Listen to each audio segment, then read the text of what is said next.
शीतला माता की पूजन का विधान है। उस विधान में कोई गर्म चीज की महत्वता नहीं है क्या? कोई गर्म चीज की महत्वता?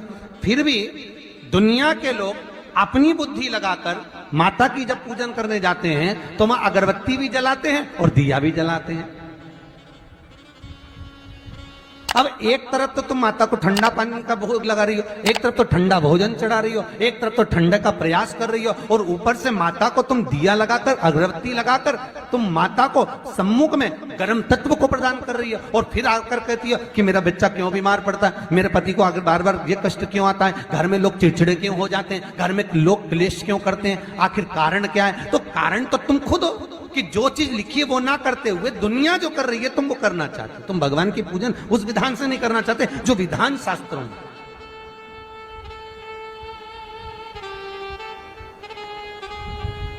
जो शास्त्रार्थ विधान कहता है। महाराज, शीतला माता की पूजन में कहीं ऐसा लिखा है कि तुम दिया लगाना, अगरबत्ती लगाना? शीतला माता की पूजन में लिखा है 1 लोटा पानी लेना, उस जल में पुष्प आदि लेकर माता को ठंडा भोजन का सुंदर भाव से माता का स्नान कराकर पूजन करना, अर्चना करना, कुंकू चावल रोली मोली जो चढ़ा सकते हो, चुनड़ी वस्त्र आदि जो चढ़ाना हो चढ़ाओ। पर यह नहीं लिखा कि तुम दिया भी लगाना कि अगरबत्ती भी लगाना, क्योंकि गर्म तत्व वहां चाहिए। माता वो शीतल है, शीतला। और अगर तुम दिया लगा भी रहे हो, मान लो दिया अगर तुम लगा भी रहे हो तो उसके सम्मुख ना लगे, उससे दूर, बहुत दूर। शीतला माता की पूजन होती है ठंडे समय में, शीतल समय में। शीतला माता ने यह नहीं किया कि रोटी बना के उठो और थाली लेके लाइन में लग जाओ। तुम देखना, शीतला माता की पूजन करने लोग जाते ना शीतला सप्तमी, शीतला अष्टमी पे, बस 11 बजे तक तो रोटी बनाती रहेगी, सामान बनाती रहेगी। 1-1.5 घंटा में ठंडा हुआ, 12:30 बजे उठ के सीधे लाइन में लग जाएगी, जल्दी से पूजन करके सो जाऊंगी, काम खत्म। शीतला माता ने भी सोच लिया, बस तूने मुझे बेवकूफ बनाया, अब रुक जा तू। 11 बजे तक भोजन बनाया, 10 बजे तक भोजन बनाया, 1 बजे रात को लाइन में लग गई पूजन करने के लिए। 1 बजे रात को न जाने किसने पहला दी कि 1 बजे रात को लग जाओ लाइन में, सुबह तक पूजन करके अपने घर आ जाओ, फिर आराम से आके सो जाओ। अब इतनी जल्दी क्या है भगवान के पूजन की? माँ की पूजन करने जा रहे हो, माता से लाड़ लड़ाने जा रहे हो, अपनी माता से अपने दिल की बात कहने के लिए जा रहे हो, अपने स्नेह की बात कहने के लिए जा रहे हो, तो धीरे धीरे प्रेमवश आनंद से माता की आराधना शीतल समय में, ठंडे समय में। ठंडे समय का मतलब है भीतर से ठंडे होकर, अपने भीतर से ठंडे होकर। अब अपने भीतर तो ठंडा ही है ही नहीं ना, जल्दी जल्दी चलो, और आदि बहुत पतली खुशी है, और और ये कितना बड़ा कपड़ा थाली पे ढाक ढुका के लाइन में खड़ी है शीतला माता। शीतला माता, या हाथ में लोटा या हाथ में थाली, और इतनी देर में पड़ोसन निकल के बाजू में से जा रही थी और लोटा थोड़ा सा ढुल गया। अब यहां शीतला माता की पूजन करनी आई और ये हो गई चंद्र घंटा। लोटा जरा सा ही पानी का झलका, देख के नहीं चल सकती। ठंडा भोजन हाथ में, लोटा ठंडा पानी का, और अंदर अग्नि। शीतला माता भी कह रही इसको अजान दो पहले, इसको। क्या मतलब? भीतर से शीतल होइए, भीतर से ठंडे होइए। चित्त वृत्ति मन जब भीतर से शीतल होगा, ठंडा होगा, तो मेरी शीतला माता, तुमने पूजन करा ना करा, मेरी शीतला माता प्रसन्न हो जाएगी। बस भीतर से शीतल होइए, ठंडे होइए भीतर से। एक शीतल आरती होती है, मेरी जीजियों बड़े सावधानी से सुनिएगा। एक शीतल आरती होती है। कभी अगर तुम्हारे जीवन में अगर कभी तुमको ऐसा लगे कि रोग बड़ा भारी हो चुका है और बहुत भारी रोग मुझे घेरता जा रहा है, या डॉक्टर को दिखाने जा रहे हो और तुम्हें ऐसा लग रहा है कि डॉक्टर कोई बड़ी बीमारी बताएगा, तो उस समय पर शीतल आरती का प्रयोग करें। एक पुष्प हाथ की हथेली में रख लीजिए, एक पुष्प हाथ की हथेली में रख लीजिए। और यहां तक शास्त्र कहता है अगर हो सके तो आंकड़े का अगर पुष्प मिल जाए, तुम्हारे यहाँ क्या बोलते हैं उसको, मंदार का फूल, आंकड़े का फूल, अकौए का फूल, जो शंकर भगवान पे चढ़ता है, छोटा सा होता है, घुंघरू जैसा होता है वो, उसको तुम्हारे यहाँ क्या बोलते हैं हरियाणा में? आंख का ही पुष्प बोलते हैं। आंख का पुष्प मिल जाए तो ज्यादा अच्छा है। अब उसमें चाहे सफेद हो, चाहे नीला हो, चाहे गुलाबी हो, जैसा भी हो, हाथ में रखने के बाद हाथ में एक लोटा जल, भगवान शंकर के शिवालय में जब आप प्रवेश करें और प्रवेश करते समय भगवान के सम्मुख में जब भगवान शंकर के साक्षी में जब पहुंचे, आपके सामने पूजन में कोई भी सामग्री नहीं है, आपके पास में न दिया है, ना बाती है, ना गर्भवती है, ना चंदन है, ना कपूर है, ना कोई सामग्री है, केवल एक आंख का पुष्प और एक लोटा जल आपके पास में है। शिवालय में पहुंचकर शीतल आरती का प्रयोग करो।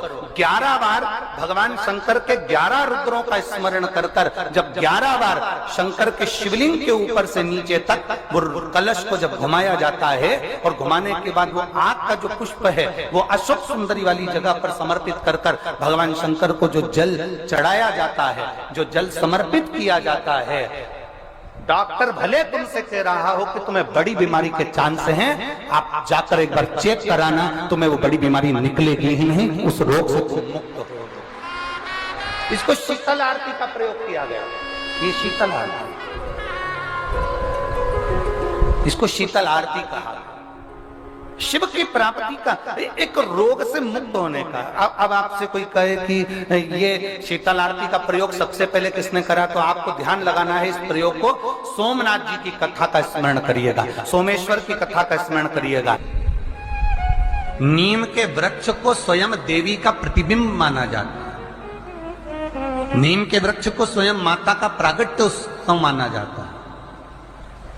नीम के वृक्ष को स्वयं देवी का भाव वर्णित किया जाता है। और बहुत सुंदर बात है महाराज जी,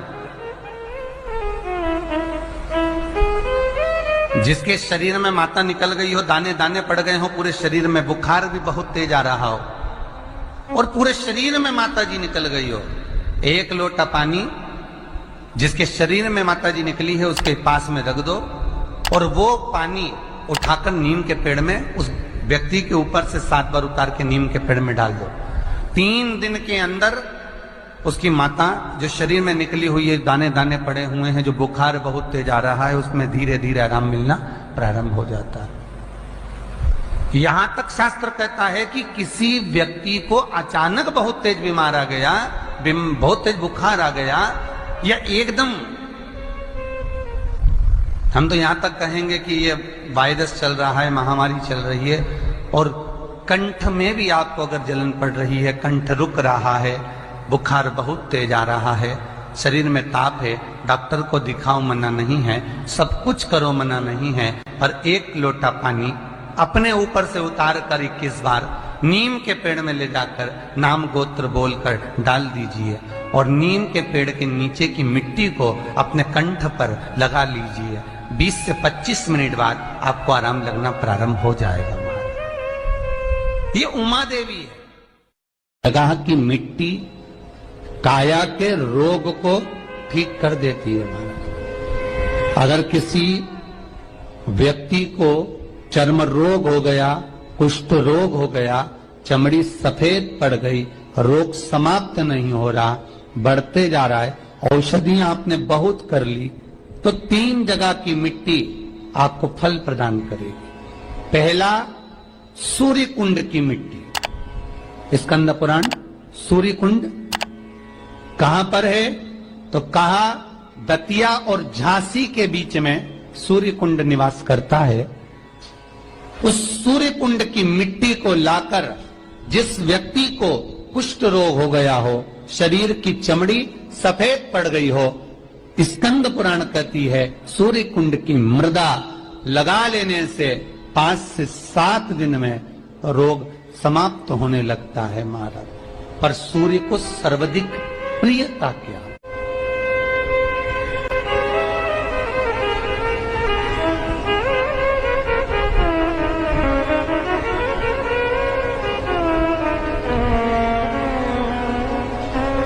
सर्वाधिक प्रियता सूर्य को क्या?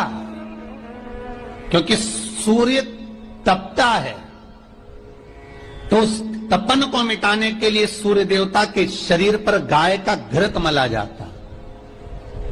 जैसे शनि को तेल लगाया जाता है, सूर्य को घृत मला जाता। इसलिए सूर्य कुंड का एक नियम है कि सूर्य कुंड पर से अगर हम मिट्टी लेकर आते हैं, शरीर पर लगाने के बाद जब शरीर का चर्म रोग समाप्त हो जाए, सफेद चमड़ी अपने वापिस रंग में आ जाए, तब आप जितनी कामना कर आते हैं उतना घी उस सूर्य कुंड के पास में डालना पड़ता है। 1 किलो, 2 किलो, आधा किलो, 250 ग्राम, 25 ग्राम, 50 ग्राम, जो आपने कामना करी है उतना चढ़ाना पड़ता। पर वो घी गाय का होना चाहिए, और उस घी का प्रयोग कोई नहीं कर सकता, इसलिए गाय का होना चाहिए। और उस घी का प्रयोग कोई नहीं कर सकता, इसलिए आज भी स्कंद पुराण में तो केवल सूर्य कुंड का वर्णन है, घृत का वर्णन है, पर स्थान आज भी झांसी और दतिया के बीच में जो सूर्य कुंड विराजमान है, आज भी वहां पर कुंड के पास में एक घी का कुआं है जिसमें घी डाला जाता है, पर उस घी का प्रयोग कोई दुनिया का व्यक्ति नहीं कर सकता। जो करता है वो शरीर में फपोले पड़ जाते हैं और बाद में सड़कर मर जाता है।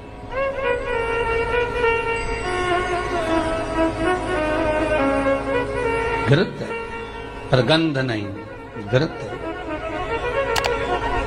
3 जगह की मृदा जीव को सुख का अनुभव कराती है। पहला सूर्य कुंड महाराज, दूसरा वर्णन करा है जिस स्थान पर गौ माता को बांधा गया हो और गाय अपने बछड़े को, बछिया को जन्म देती हो, उस स्थान पर उसकी मिट्टी, उसकी मृदा, उस जगह की रज, जब मकान का मुहूर्त होता है, दुकान खोली जाती है, दुकान बनाई जाती है, दुकान में कोई अग्नि का प्रवेश हो, उससे पहले जहां पर गाय ने अपने बछड़े को जन्म दिया हो, बच्चे को जन्म दिया हो, उस स्थान की मिट्टी उस भूमि पर लेपन कर दी जाए, तो कर जिस व्यक्ति को कुष्ठ रोग हो गया हो, शरीर की चमड़ी सफेद पड़ गई हो, स्कंद पुराण कहती है सूर्य कुंड की मृदा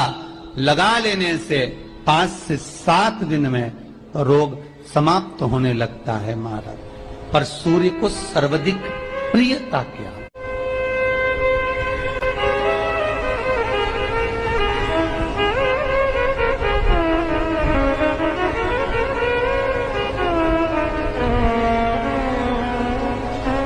सर्वाधिक प्रियता सूर्य को क्या? क्योंकि सूर्य तपता है, तो उस तपन को मिटाने के लिए सूर्य देवता के शरीर पर गाय का घृत मला जाता। जैसे शनि को तेल लगाया जाता है, सूर्य को घृत मला जाता। इसलिए सूर्य कुंड का एक नियम है कि सूर्य कुंड पर से अगर हम मिट्टी लेकर आते हैं, शरीर पर लगाने के बाद जब शरीर का चर्म रोग समाप्त हो जाए, सफेद चमड़ी अपने वापिस रंग में आ जाए, तब आप जितनी कामना कर आते हैं उतना घी उस सूर्य कुंड के पास में डालना पड़ता है। 1 किलो, 2 किलो, आधा किलो, 250 ग्राम, 25 ग्राम, 50 ग्राम, जो आपने कामना करी है उतना चढ़ाना पड़ता। पर वो घी गाय का होना चाहिए, और उस घी का प्रयोग कोई नहीं कर सकता, इसलिए गाय का होना चाहिए। और उस घी का प्रयोग कोई नहीं कर सकता, इसलिए आज भी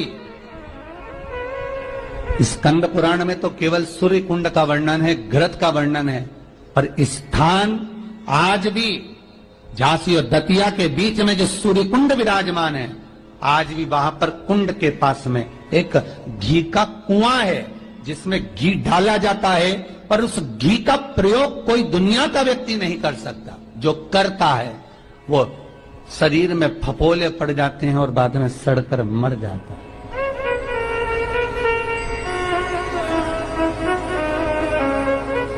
घृत है, पर गंध नहीं, घृत है।